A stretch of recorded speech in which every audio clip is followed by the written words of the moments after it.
He confessed to the killing, but he swore he was asleep. Can you really commit murder while dreaming? This case changed how we look at the human mind.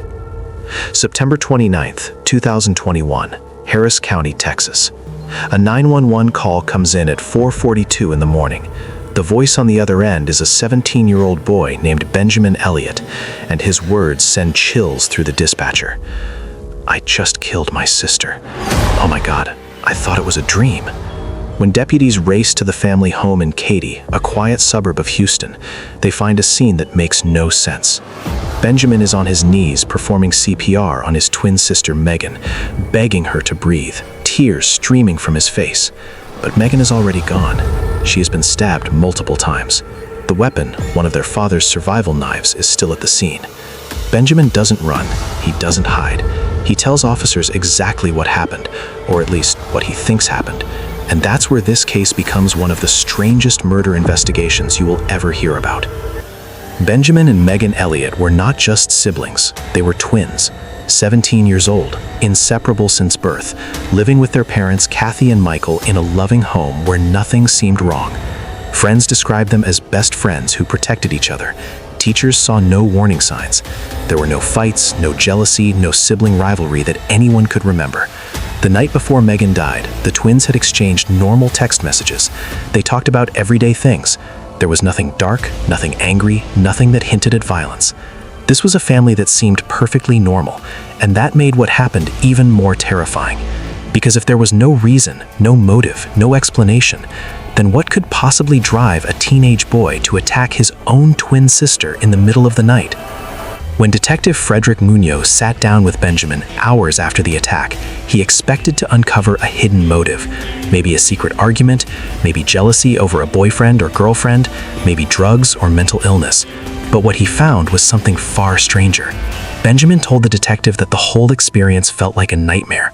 He remembered a sensation, a feeling of stabbing something, but it was hazy, disconnected, like watching himself from far away. Then suddenly, he said, the lights were on and he was standing in Megan's room, fully awake, and he realized with horror what he had done. He grabbed a pillow, tried desperately to stop the bleeding, then ran to his room and called 911. He had no clear memory of walking to her room, no memory of picking up the knife, no memory of making a decision to hurt her.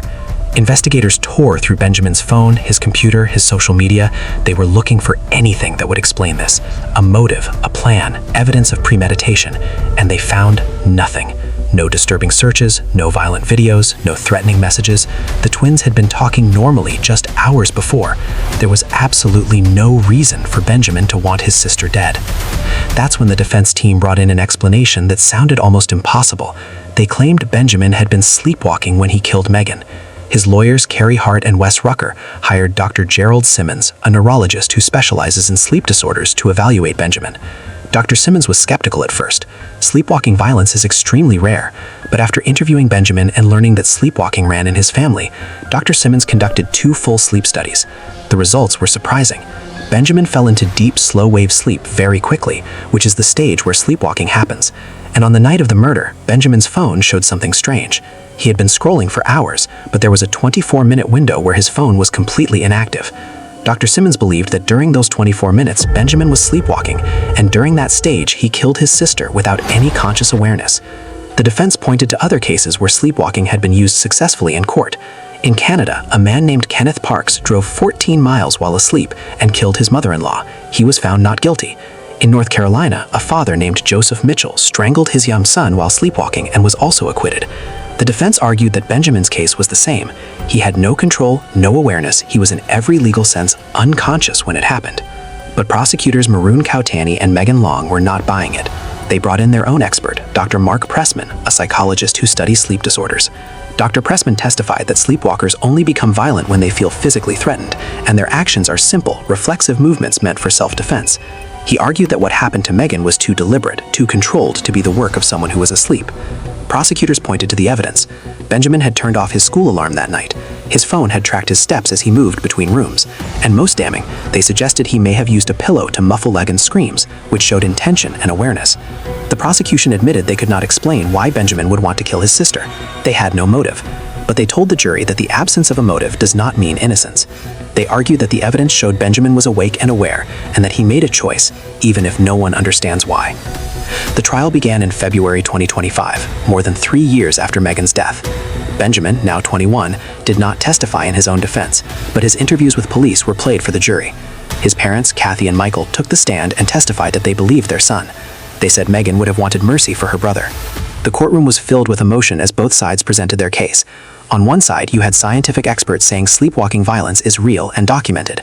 On the other side, you had prosecutors saying the evidence showed consciousness and control. After a week of testimony, the jury deliberated for just 4 hours. On February 24, 2025, they returned a guilty verdict. The next day, Judge Danilo Lacayo sentenced Benjamin Elliott to 15 years in prison. The prosecution had asked for 40 years. The defense had asked for 5. Interestingly, after the verdict, some jurors sent a message to the judge asking for leniency, which suggests that even after convicting Benjamin, they had doubts about what really happened that night. Dr. Gerald Simmons, the sleep expert who testified for the defense, told reporters he believed the jury got it wrong. He said sleepwalking violence, while rare, is medically real and has been documented in scientific studies. Kathy and Michael Elliott were heartbroken by the verdict. They lost their daughter, and now their son is in prison. The case raises questions that go far beyond one family's tragedy. Can someone truly commit violence without any awareness or intent? If sleepwalking can cause harm, how do we balance justice for victims with compassion for people who may not have control over their actions? And what does this mean for the thousands of families who live with sleep disorders every day? The Benjamin Elliott case is one of those rare stories where we know exactly what happened, but we may never truly understand why. It forces us to confront uncomfortable truths about consciousness, free will, and the mysteries that still exist inside the human mind.